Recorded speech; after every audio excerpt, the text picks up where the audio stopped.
27 जुलाई 2018 around रात के 3 बजे एक 13 साल की बच्ची का डेड बॉडी मिलता है गन्ने के खेत में, वो भी आधी नंगी। मतलब कि उसके बॉडी के ऊपर तो कपड़ा था मगर नीचे कोई कपड़ा नहीं था।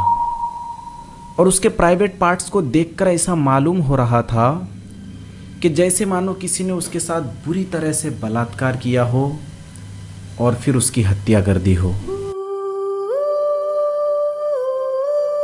और जैसा कि आप इस वीडियो में साफ साफ देख सकते हो कि कैसे वहाँ की महिला पुलिस पहले तो वहाँ से कपड़े को उठाती है और फिर उसे पानी में धोकर उसके प्राइवेट पार्ट को ढक देती है। सो क्या कुछ हुआ था उस बच्ची के साथ, आइए आज के इस वीडियो में जानने की कोशिश करते हैं। So hey guys, my name is Saho and you are watching the case of Nirmala Pant.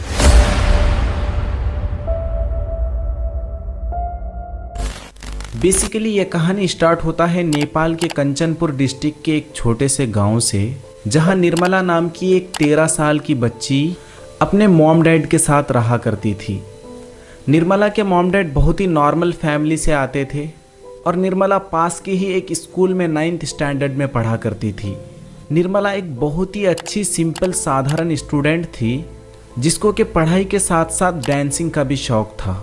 और उसकी एक बेस्ट फ्रेंड थी रोशनी बाम, जिसके साथ वो मिलकर डांस प्रैक्टिस भी किया करती थी।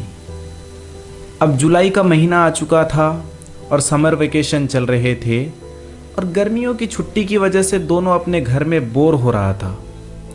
इसलिए दोनों ने मिलकर डिसाइड किया कि वो दोनों अब से डांस प्रैक्टिस किया करेंगी। तो निर्मला डेली 11 बजे रोशनी बाम के घर चली जाती थी और वहाँ पे थोड़ी पढ़ाई करती थी। उसके बाद डांस प्रैक्टिस करके 5 बजे वो घर वापस आ जाती थी। यही रूटीन चलता रहा। लेकिन 27 जुलाई 2018 के दिन निर्मला 11 बजे डांस प्रैक्टिस तो करने जाती है, लेकिन फिर कभी वो वापस नहीं आती। एक्चुअली जब वो 11 बजे डांस प्रैक्टिस करने गई थी और उस दिन रात के 9 बज चुका था, लेकिन निर्मला वापस नहीं आई थी। तो निर्मला के पिताजी रोशनी के पिताजी को फ़ोन करते हैं और पूछते हैं कि क्या हमारी बेटी अभी तक आपके घर में ही है। तो रोशनी के पिताजी कहते हैं नहीं, वो तो काफ़ी घंटे पहले ही यहाँ से जा चुकी है। तो निर्मला के पिताजी को टेंशन होने लगता है कि आखिर बच्ची गई तो गई कहाँ। और निर्मला के पिताजी वहाँ चारों तरफ ढूंढने लगते हैं, लेकिन जब निर्मला उनको कहीं नहीं मिलती तो वो वहीं पास के पुलिस स्टेशन में कंप्लेंट लिखवाने जाते हैं।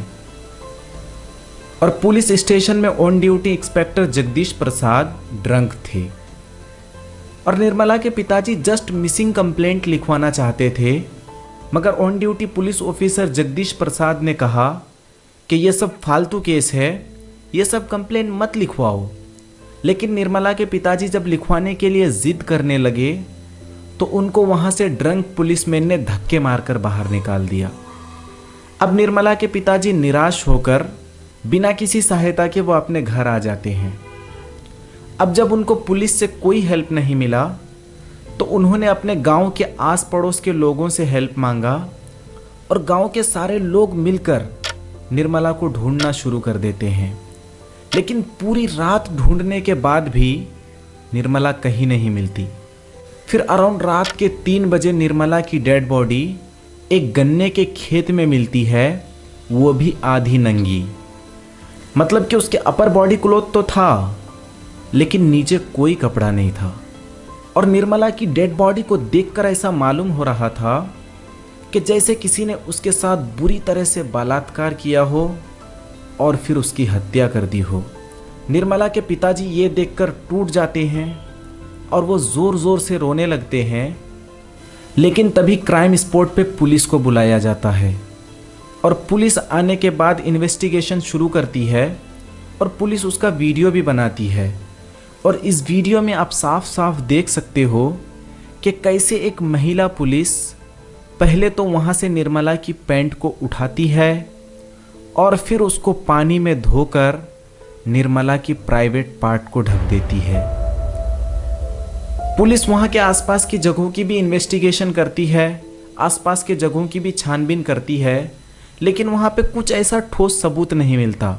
इसलिए पुलिस निर्मला की बॉडी को पोस्टमार्टम के लिए भेज देते हैं और फॉरेंसिक टीम निर्मला की बॉडी का डीएनए सैंपल भी कलेक्ट करता है। ऑन द डेट ऑफ 28 जुलाई 2018 के दिन निर्मला का अंतिम संस्कार किया जाता है। लेकिन इन्वेस्टिगेशन के दौरान निर्मला की जो वीडियो बनाई गई थी वो वीडियो सोशल मीडिया पर वायरल हो जाती है और इस तरह निर्मला की कहानी पूरी दुनिया को पता चल जाता है और पूरी दुनिया के लोग निर्मला के लिए जस्टिस मांगते हैं। नेपाल में लोग प्रोटेस्ट कर रहे थे, नेपाल में दंगे हो रहे थे, नेपाल के लोग निर्मला की जस्टिस के लिए रोडों पर आ चुके थे। इसलिए पुलिस पर बहुत ज़्यादा दबाव था कि वह निर्मला की केस को जल्दी से सॉल्व करे, बट वहाँ की लोकल पुलिस से ज़्यादा कुछ हो नहीं पा रहा था। इसलिए यह केस नेपाल के सीबीआई के एक स्पेशल टीम को दिया जाता है। दिन बीतते जाता है, 1 दिन बीतता है, 2 दिन बीतता है, 3 दिन बीतता है, 10 दिन बीत जाता है, लेकिन पुलिस कुछ नहीं कर पाती है। और अब नेपाल के लोगों को लगने लगा था कि इस केस में कहीं ना कहीं पुलिस ही चोर है, पुलिस ही इस केस को सॉल्व नहीं कर रही है। अब लोगों को लग रहा था कि यहाँ के पुलिस से कुछ नहीं होने वाला। लेकिन 25 दिन बाद पुलिस के तरफ से एक न्यूज़ आता है कि जिस इंसान ने निर्मला के साथ रेप एंड हत्या किया था वो पकड़ा गया है और उसका नाम है दिलीप सिंह बीस्ट एंड वो 41 ईयर्स ओल्ड है।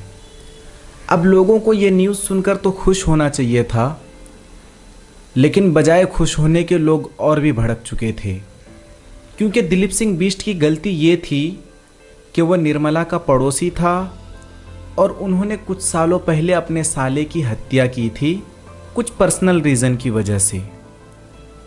और दिलीप सिंह बीस्ट का मानसिक स्थिति भी सही नहीं था, इसलिए पुलिस ने उनके ऊपर दबाव बना के उसको ही विक्टिम बना दिया और उसको मारपीट के कोर्ट के अंदर ये भी कबूल करवाया कि उसी ने निर्मला की रेप करके हत्या कर दी है।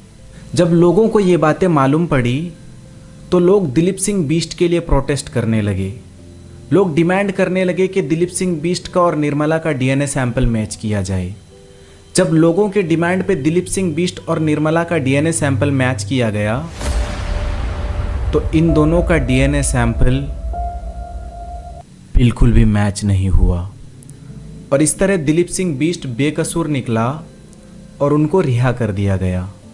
आप समझ सकते हो कि एक इंसान की मजबूरी का फ़ायदा पुलिस ने कुछ इस तरह से उठाया था। एनीवेज 1 महीने बाद इधर निर्मला की मॉम भी समझ चुकी थी कि यहाँ के सीबीआई से भी कुछ होने वाला नहीं है, इसलिए निर्मला की मॉम भूख हड़ताल पे बैठती है और नेपाल के सारे लोग उनके सपोर्ट में भूख हड़ताल में बैठते हैं। और गवर्नमेंट पे और पुलिस पे बहुत ज़्यादा दबाव बन चुका था कि वो लोग इस केस को जल्दी से जल्दी सॉल्व करे और निर्मला को जस्टिस दिला सके।